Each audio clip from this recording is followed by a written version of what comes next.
Hello. Ẹ̀yin èèyàn mi, ẹ kú dédé àsìkò yìí o. Ó jàre, God will help us. Gbogbo oríṣiríṣi tá à ń gbọ́, ó tó súyàn. Mariam sọ pé, Ashley sọ báyìí. Mariam sọ pé, Ashley sọ pé, ẹ jọ̀ọ́ nítorí Ọlọ́run. Ẹ jọ̀ọ́ nítorí Ọlọ́run. Kábíyèsí, tẹ bá fẹ́ bá mi pín iṣẹ́ yìí, ẹ bá mi pín dọ́dọ̀ kábíyèsí. Mo ń fún kábíyèsí ní ìwọ̀nba ìmọ̀ràn ìwọ̀n pé ajóbìnrin tó ráwọ̀ obìnrin. Lóòótọ́, a nífẹ̀ẹ́ ara wa púpọ̀, ṣùgbọ́n kẹ̀dẹ̀rí a máa ń ṣe àṣejù. Àṣejù wa máa ń pọ̀. Advice ta fẹ́ fún kábíyèsí ni pé tí kábíyèsí bá mọ̀ pé ẹ̀mí ẹ gbé, ayé ẹ gbé, gbogbo nǹkan tí Ashley àti Mariam kọ́ tó ń fojú kábíyèsí rí láàfin. Tí kábíyèsí bá lè gbà pé yes, ẹ̀mí òun gbé, kó máa fẹ́ wọn lọ. Ṣùgbọ́n tó bá ti rí pé àwọn eléyìí wọ́n lè pèèyàn lẹ́mìí, tí kábíyèsí bá nífẹ̀ẹ́ rẹ̀, kó ní kán máa lọ sí kálukú padà síbi tí wọ́n ti ń bọ̀. Kábíyèsí a fi Ọlọ́run ọba ìyanu bẹ̀ yín pé kẹjọ torí pé a nífẹ̀ẹ́ yín. A nífẹ̀ẹ́ yín gidi gan. Ẹ dẹ̀ tí bẹ̀rẹ̀ iṣẹ́ yìí débì kan. Ẹ máa pẹ́. Agbára Kristi ọba ìyanu. Ẹ fẹ́ lo 120, 150 years lórí àpèrè bàbá yín. Yes, ó tó bẹ́ẹ̀, ó jù bẹ́ẹ̀ lọ. Bẹ́ẹ̀ ni, nítorí pé ìgbà táyìn tó bá wùn yín, ẹ̀yin sọ fún Ọlọ́run, aláàánú ni. Ó ní ká béèrè pé òun yóò fi fún wa. Bẹ́ẹ̀ ni. Ó ní ká dé kanlẹ̀kùn pé òun á ṣí fún wa. Á ṣí ilẹ̀kùn yẹn fún wa. Ẹ jọ̀ọ́ kábíyèsí, mo fi Ọlọ́run Olódùmarè Jésù Kristi bẹ̀ yín wípé ẹ kún fún àdúrà gidi gan. Torí àwọn people yẹn, wọ́n ní olè kì í wà o, bí kò ṣe láti pa àti láti parun. Ṣé rí àwọn olè yẹn tó máa ń wá bógun lé? Ìsídà kan pa wọ́n àbí káwọn pa èèyàn. So bákan méjì náà máa ń ṣe tí wọ́n bá fẹ́ múra wá sí ilé èèyàn, kí Ọlọ́run má jẹ́ ká rí ìjà wọn. Bẹ́ẹ̀, Bíbélì ló sọ bẹ́ẹ̀. Ó ní olè kì í wá bí kò ṣe láti pa àti láti parun. Ṣé rí àwọn obìnrin méjì yẹn tó ń fún yín ní headache torí gbogbo ayé gbọ́, ọ̀run gan mọ̀ pé kí ló ti ẹ̀ ń jẹ́? Mariam ló ṣe wà yẹn. Ọlọ́run ni ò fún ṣe o. Ọlọ́run ni ò fún ṣe.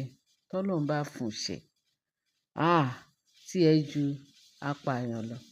Ṣùgbọ́n Ọlọ́run ò fún ṣe. Gbogbo ọwọ́ tó ń gbé, Ọlọ́run bá ó ń dàrú mọ́ wọn lọ́nà ni. Ọwọ́ tó ń gbé báyìí, Ọlọ́run paralyze. Gbogbo agbára wọn pátápátá, Ọlọ́run ṣẹ́ ogun yẹn. Ẹ má rò pé bóyá just like that kì í ṣagbára wa o. Kì í dẹ̀ ṣagbára kábíyèsí. Gbogbo ìtàn sọ pé kábíyèsí Mariam sálọ, ó ti lọ. Wọn ò mọ ibi tó lọ, àtúnyà tó padà wá. Agbo tó tàdí sẹ́yìn ni. Ó lọ ń gba agbára níbì kan ni. Ṣùgbọ́n Ọlọ́run kò jẹ́ kí agbára náà kó jọjú. Ọlọ́run bàjẹ́. Ó ń domi mọ́ lọ́wọ́ ni. That is agbára Kristi ọba ìyanu. Yes, Bíbélì sọ wípé kí ẹnikẹ́ni kó má ṣe yọ mí lẹ́nu mọ́. Gbogbo wàhálà àwọn tó ń ṣe lórí Naomi, òfo ni. Òfo ọjọ́ kejì ọjà. Kò sí agbára kankan tó lè ṣe sí Naomi tó máa pa lára. Abọ́mọ̀ ẹ̀, àbí èso ẹ̀ ni. Wọ́n ní èso obìnrin òun lọ́mọ ẹ̀. Tó ti wá láti nínú Naomi.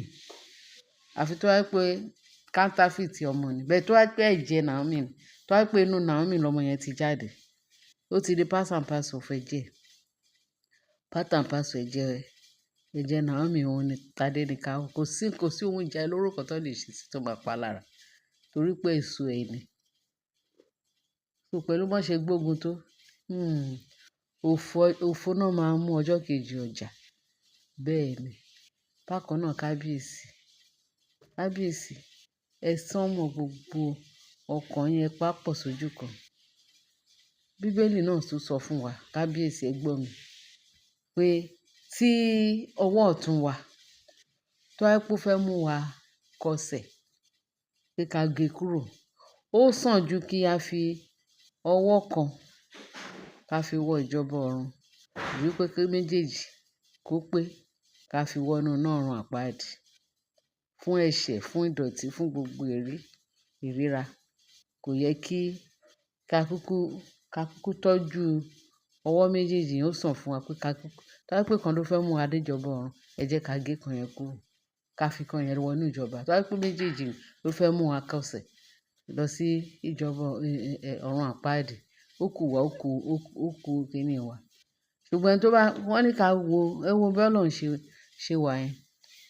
Ó ní òun ò kí ń choose fún èèyàn. Ó máa fi ẹ́ lẹ̀ pé ko choose fún rẹ̀, èyí tó bá lè rọ̀ ẹ́ lọ́rùn ni. Bẹ́ẹ̀ ni, ó máa fún ẹ lẹ̀ pé ya choose as you like. That is Ọlọ́run wa. Ṣé mọ̀? Advice tí wọ́n ní kékeré tí mo ń fún kábíyèsí nìyẹn o.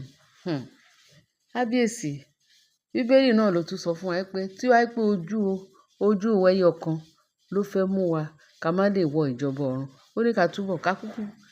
Ó sàn ju pé ká fọ́ ẹyọ kan yẹn dànù. But ìjọba ọ̀run yẹn ká lè dé bẹ̀.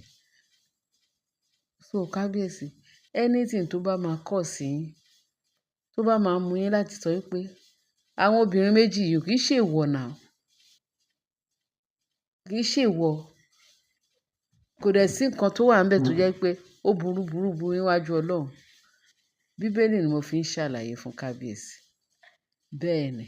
Tó bá jẹ́ pé àwọn méjì yẹn náà fẹ́ mú yín, wọ́n fẹ́ pa yín, Olúwa, ẹ tètè lé wọn dànù.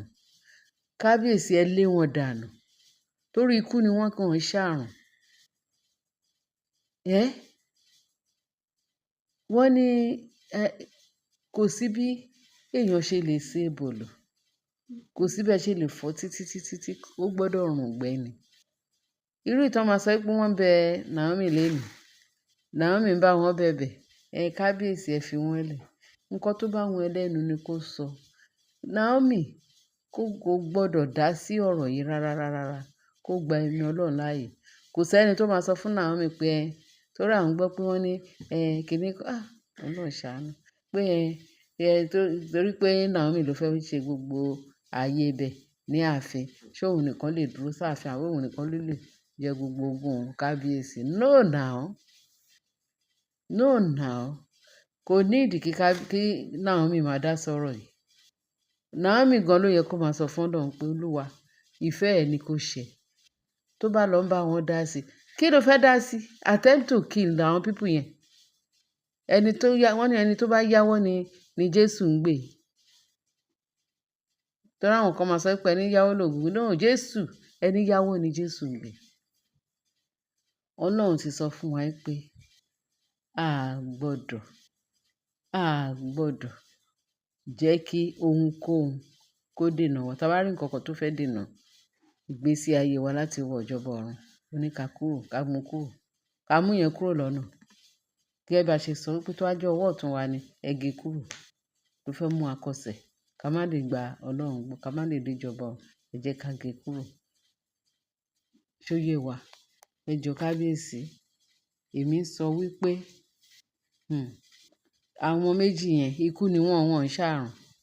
Kábíyèsí ní every right láti choose. By God's grace, Ọlọ́run á ràn kábíyèsí lọ́wọ́.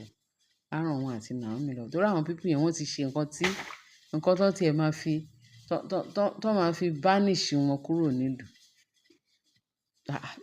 Irú kátikàti wo là ń gbọ́ pé kíní kan Naomi máa bẹ̀bẹ̀, kíní kan máa bẹ̀bẹ̀. Kábíyèsí ẹ decide. Ẹ jẹ́ káwọn ní nǹkan kan máa kó nǹkan wọn lọ. Àwọn ẹbí àwọn méjèèjì kan máa kó wọn lọ. Ẹ ṣé ẹ̀yin èèyàn wa. Ẹ bá share, ẹ bá like. Ẹ ṣé bẹ́ẹ̀ ṣe ń tẹ́tí sí wa. Bye.